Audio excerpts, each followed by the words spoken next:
Hello, my name is Grian and today I'm going to be showing you how to make a Georgian house. And as you can see, they look pretty cool, but it does also look kind of complicated, but I assure you, once you learn the techniques, it's much easier than you think. So we start off with some bricks. And we actually need to work in sets of 2. So as you can see, I've made a column of 2 blocks with a 2-block gap and then another column with 2 blocks. This is roughly the style that's going to go all the way around, so make sure that everything works in 2s.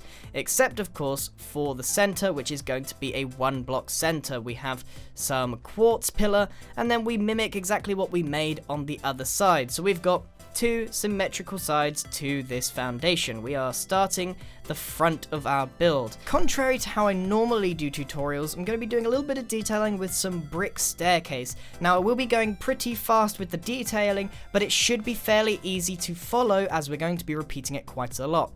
The total height from the floor is 12 blocks of what I've just made. Then I'm going to be adding some windows with a little windowsill made out of quartz slab. Now what I'm doing is adding some iron trap doors on the side of these temporarily placed blocks. These are going to act as the side of the windows, and the trapdoors are what make this build able to be at the small scale that it is. There are some levers on the other side of the wall that activate them and allow them to be in the vertical position. We then finish that off with some quartz staircases to give it a bit of shape, and that gives us a complete window. We then repeat the process above it to give ourselves 4 windows for the entire thing, and then connect the wall up by filling it in with some brick. Now, if that was too fast, don't worry about it, we will be repeating it over and over again throughout the build.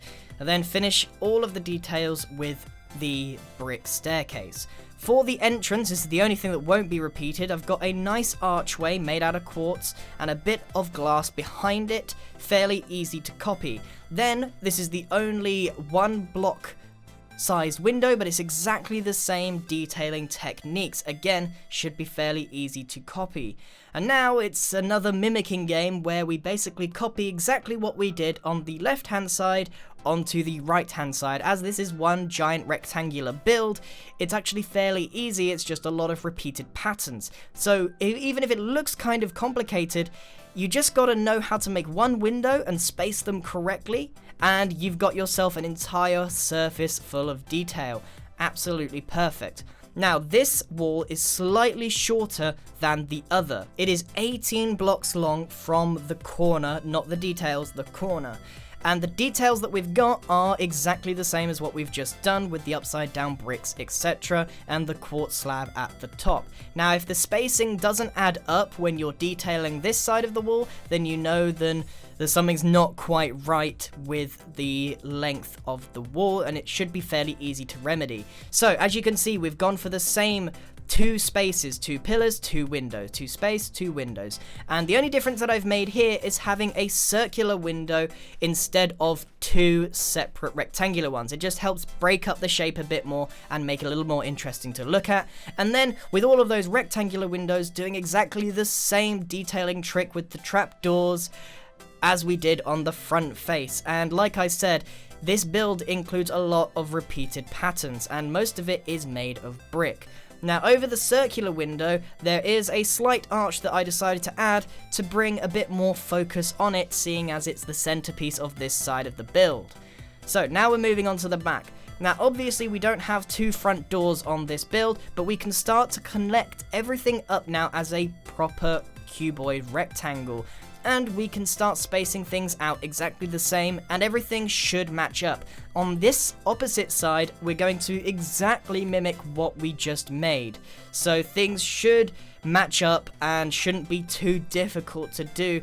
Like I said, for the 3rd time now, there's a lot of repeated patterns. Now, you might wonder why these houses are called Georgian. And it's actually because they were built between 1714 and 1830. And the reason they're called Georgian is simply because there was 4 successive kings called George in the United Kingdom. So, henceforth, they were called Georgian. On the back, we're actually going to do something slightly different. Instead of mimicking the front of the house where there's a front door, we're actually going to add a chimney. Now, chimneys were huge. Obviously, they were a massive part of heating an entire household because there was no electricity in that time. So, chimneys absolutely everywhere, fireplaces everywhere. It was a huge part of a house design in general, and they looked absolutely stunning. The other thing that I wanted to do, just to make it a bit more historically accurate, is add in a couple of windows that are bricked up without any glass in them at all. Now, the reason they did this was because you were taxed on the amount of windows that you had on your house. So to save money, the Georgians would actually brick up some of their windows to avoid paying some tax. Pretty clever, but you lose a bit of light at the same time. So I wanted to add a couple of those at the back of the build so that I could share that bit of information with you. And then, of course, repeating the same pattern over and over again to get all of those windows in. It's a very simple shape. As you can see, the chimney lies directly in the center, and then everything should space out really, really nicely on this rectangle. So, as you can see, things are starting to come together. You may have noticed that I did use brick staircase for the corners. Now, that was just a design choice. I personally prefer to use quartz because it's a bit more accurate. On actual Georgian houses, they painted these bricks white, and a lot of them are that color still today. For the front door, I wanted to add a bit more of a porch, sort of circularing it off and adding a couple of decorative plants as well. Again, that one's just personal taste. Now to move on to the roof, which might look complicated to begin with, but it's actually not too bad. I added a final layer of trapdoors all the way on the outside of the quartz, and then started using the cyan concrete. I absolutely love the concrete blocks, and this color is perfect for what we want. I've got a layer of 2 blocks, and then from there, we want to make more and more rectangular layers until we hit about 6 or 7 in height, and then we finish it off with a flat surface, and that gives us the shape that we want for this build. Now, obviously, it still doesn't look quite complete, even though we've got a lot of the features that we want with it. We actually need to add in some chimneys. Like I said, the chimneys were an important part of these buildings, and you rarely see them without them, especially the historic ones. But we also want to add a couple of dormers. Because the roof space was massive, they were often used as rooms or converted it into rooms at a later date. So all you had to do is add a couple of pillars, and that's why we have that 2-block lip instead of 1, and then make a nice A-frame over the top and connect it to the roof. It's actually fairly simple to do. It's only a few quartz staircases to add, and it's not too difficult to make 2 of them equally spaced apart. This is a very symmetrical build. At the back, I needed to add a chimney, as we made the stem of it earlier in the video. And then I gave it just a little bit of detail. You could even give it a bit more. Chimneys were very decorative, and they showed the wealth of the person living there. They weren't always just block for function. So I then decided to add 2 more chimneys. Like I said, you may even have more than one on a singular building.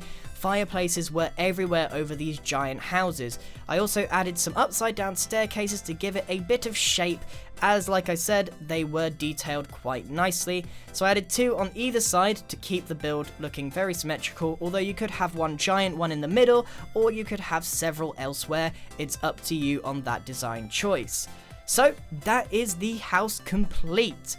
It looks absolutely fantastic, and there are multiple things you can do to improve it, not least add a front or back garden or an estate around it, but that's up to you to do. However, I will now show you what you can do with it. Let's take a look at the interior that we have come up with. It actually took about an hour to make this in creative. In survival, I have no idea, but it would definitely take quite a long time. So as you can see, the only difference here is that we've added a little garden out the front, and we've got a wall that I'll go over the design of later. Very, very easy to add. The other few little details that we changed, as you can see, we mixed in some terracotta inside the brick to try and give it a bit of more of a texture. Again, it's a personal preference on that one. You could have pure brick. Now, the fence is a clever design made out of anvils and cauldrons, hoppers, and a bit of fence thrown in there as well. We've got lots of upside down staircases and some cool inlet patterns. So, the only problem with this is, that's a lot of iron. If you are making that build in survival, that is an eye-watering amount of iron to collect, although some of you have crazy iron farms, so it might not even be a problem. for the little gate here, if you put a bit of iron fence on the outside, you can make it look like it's bent open. And then we've got some garden bits on the inside with a bit of podzol and all the flowers that you might add. You could make it look a bit neater. This was just a quick proof of concept, but it does look way more at home once it has got a front garden. These houses in real life were rarely seen without this space, although now they are used for parking. Of course, the Georgians a few hundred years ago would never have thought that they would end up being used for that. So it was a real statement of wealth, all of these features. So let's have a quick look inside. Despite its size on the outside, there's not a lot of space in here, so you have to make do. We've got a nice entrance hall with a staircase, although normally they would be way more dominating. We've got a little room on the side here where we kind of forced a kitchen in here. Again, just very bog standard furniture designs, nothing too fancy. One of the big problems is the levers on the inside. They're an absolute pain to hide, so you lose an entire block of space because you have to put an interior wall in just to hide them, and then another set of windows. But unless you pointed it out, I don't think you'd notice that much if you were just walking around showing around your friends. And they may even wonder how you did the whole vertical trapdoor thing. However, you can still see them. It is a problem with this build. But it works, and that's the main thing.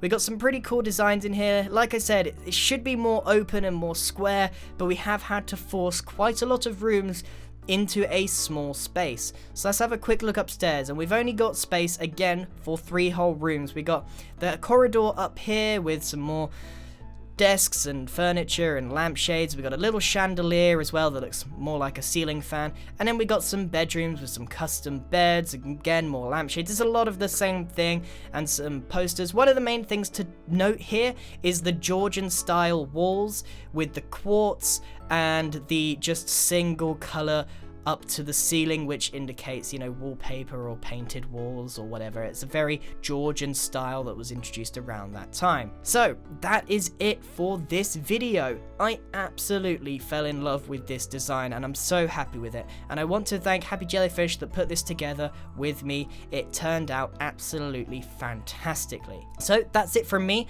What video would you like to see next? What house design, what historical house would you like to see? And I hope you enjoyed the little historical facts thrown in there as well. I would like to show a bit more architectural history in my videos. Anyway, thank you very much for watching, and goodbye.